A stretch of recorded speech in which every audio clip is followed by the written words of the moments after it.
최근에 이제 방송 인터뷰를 하는데 진행자분께서 경청이나 뭐 공감에 있어서 뭐가 제일 중요하냐라고 했을 때 제가 바로 드렸던 말씀이 평가하지 않는 자세가 중요하거든요. 그러니까 그 사람의 말이나 뭐 행동, 뭐 외모로 평가하지 않고 들어주는 자세가 중요한데, 그래야 이제 자기가 자기도 오픈을 하고 서로 연결이 되고 공감을 할 수 있는 건데, 약간 한국 사회는 기본적으로 사람을 외모부터 시작해서 평가를 내리는 문화가 조금 있는 것 같아요. 그래서 겉모습도 사실 틀어지지 않도록 노력하는 것이고, 뭐 옷차림도 마찬가지고요. 그런 문화들이 당연히 자존감에 영향이 있는 것 같아요. 근데 제가 가장 우려하는 부분은 그런 비교하는 문화 결국에는 줄을 세우는 거잖아요. 결국에는 우월감과 열등감은 정말 동전의 양면이거든요. 열등감을 잘 느끼는 사람은 우월감도 잘 느낄 수밖에 없어요. 왜냐하면 사람을 비교하는 데서 시작하는 거기 때문에. 그래서 어떤 사회든지 비교가 일단 들어가게 되면 결국에는 그 기준이 무엇이든 간에 내 위에 누군가는 존재하기 마련이잖아요. 그러다 보면 자존감은 깎일 수밖에 없고, 고유한 나 자신의 어떤 장점들을 바라보지 못하게 되기 때문에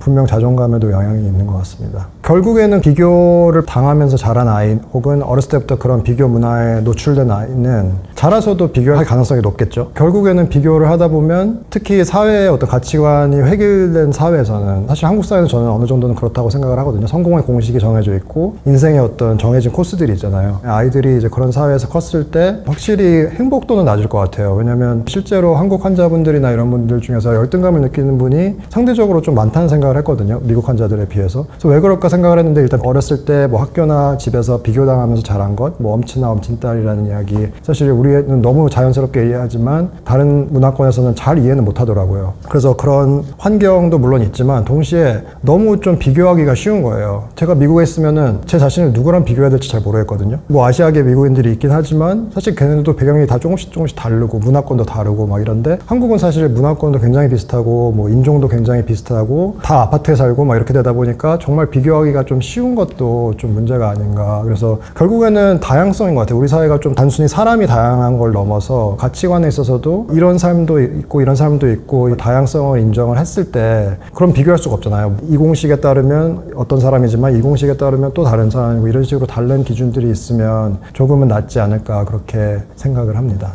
소셜미디어랑 유튜브 알고리즘이 굉장히 큰 영향을 미치는 것 같아요. 왜냐면 옛날에는 채널이 한정돼 있잖아요. 물론 방송이 편파될 수는 있었겠지만 그래도 어느 정도는 좀 덜 편파적이라고 노력하는 것을 봤다면, 이제는 정말 자기가 보고 싶은 것만 볼 수가 있는 사회잖아요. 일단 뭐 유튜브 알고리즘 자체가 그렇게 사람을 유인하기도 하고, 콘텐츠를 소비하는 개인의 입장에서도 자기가 원하는 걸 보면 더 재밌고 더 마음이 편하니까 계속 그런 걸 이제 클릭하는 경향이 있고요. 그리고 SNS에서도 생각이 비슷한 사람만 팔로우하고 그렇지 않은 사람은 차단하고, 이게 너무 쉬워진 사회가 됐기 때문에 그런 게 아닐까 생각을 해서, 저는 최근에 그래서 그런 실험을 하고 있어요. 뉴욕타임즈에서 나왔던 방법인데, 분열되는 사회에서 어떻게 하면 공감을 잘할 수 있을까, 어떻게 하면 다른 사람들을 좀 더 잘 이해할 수 있을까, 방법 중에 하나로 나랑 생각이 전혀 다른 사람의 SNS를 팔로우하거나 그 사람이 진행하는 유튜브를 보거나 이런 것들인데요. 처음에는 저도 그게 되게 불편했거든요. 아, 이 사람은 정말 나랑 생각이 다르구나, 이렇게 생각하는 경우도 있었는데, 그게 또 다른 세상을 열어주는 것 같더라고요. 그래서 저는 한국 사회에서 사실 커뮤니티가 제일 좀 우려가 되긴 하거든요. 젊은 세대, 특히 20대에서는 70% 이상이 커뮤니티를 정기적으로 이용한다고 할 정도로 많이 하더라고요. 근데 사실 그런 커뮤니티들이 다 성향이 굉장히 뚜렷하잖아요. 뭐 그런 커뮤니티를 자체를 비판하는 건 아니지만,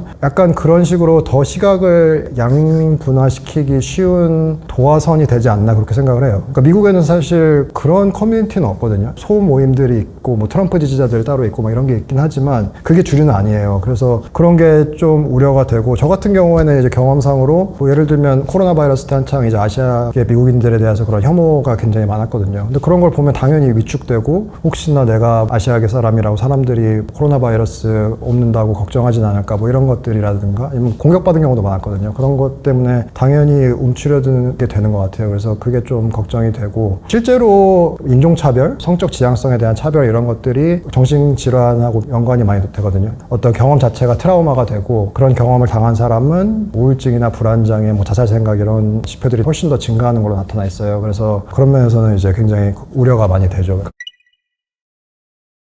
외로움을 느끼면 우리 몸에서 이제 스트레스로 받아들이는